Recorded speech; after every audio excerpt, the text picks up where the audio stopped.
सैफ अली खान के घर पर होने वाले हमले और चोरी की कोशिश बारे जारी तहकीकात में अहम पेशरफ्त सामने आई है। भारतीय मीडिया के मुताबिक पुलिस को शुबा है कि हमलावर जिसने सैफ अली खान के अपार्टमेंट में जबरदस्ती दाखिल हैकर और उन्हें जख्मी किया, मुमकिना तौर पर शाहरुख खान की रहायशगाह मिन्नत में भी चोरी की कोशिश कर चुका है। मीडिया रिपोर्ट्स के मुताबिक चोर शाहरुख खान के घर में दाखिल होने में नाकाम रहा क्योंकि वहां सख्त सिक्योरिटी मौजूद थी।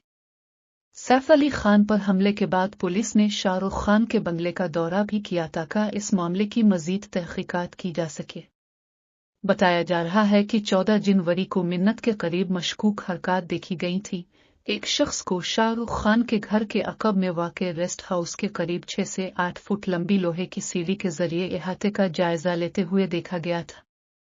पुलिस के मुताबिक ये वही शख्स हो सकता है जिसने सैफ अली खान के घर पर हमला किया था। मामले की मजीद तहकीकात जारी है।